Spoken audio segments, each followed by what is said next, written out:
Ова собрание е составено врз база на изборна волја на граѓаните на Република Македонија.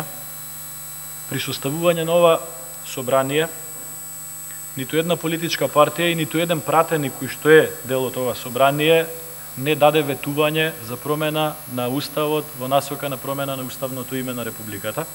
Напротив, коалицијата предводена од ВМРО-ДПМН прецизно и јасно во својата изборна програма напиша дека нема да дозволи промена на Устав во насока на промена на уставното име, а коалицијата предводена од СДСМ низ говорите на сегашниот премиер господин Зоран Заев вети дека нема да има промена на Устав. Овие денови ги видовме тие видеа од изборите во 2016 во Прилеп, во Делчево на митинзите на Социјалдемократскиот сојуз.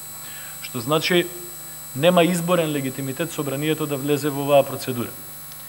Понатаму се распиша референдум еднострано од страна на владеачкото мнозинство, но и тука Уставот е прецизен.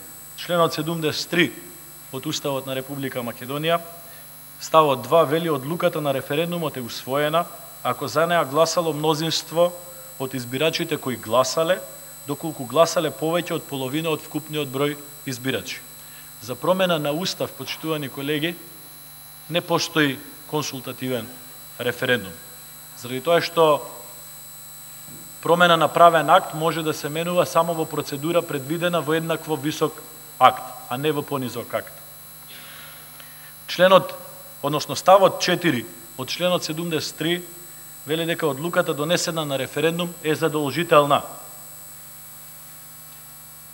Доколку на некого не му е јасно, пошто ги слушаме тие тези дека не можеме да го слушнеме гласот на оние што се против. Имаше едно старо предание за Отоманската империја, султанот кога ги праќал своите луѓе да види како е по царштината. Дошле првиот пат луѓето и викаат, многу критикуваат, луѓето сиромаштија, даноците големи. Султанот вика, може, кревајте ги даноците. Вториот пат ги праќа истите луѓе, се враќаат царскиве султански наместници и велат, чути рајата, сите се тивки. Тогаш султанот вика, намалете ги даноците, не чини работата. Тоа се случи овој пат на владата на Република Македонија. Затоа, мојот предлог од формално правен карактер е да се симне точката од дневен ред, заради тоа што ова собрание нема нити изборен, нити референдумски легитимитет да влезе во процедура на промена на Устав, за да се промени уставното име на Република Македонија. Благодарам.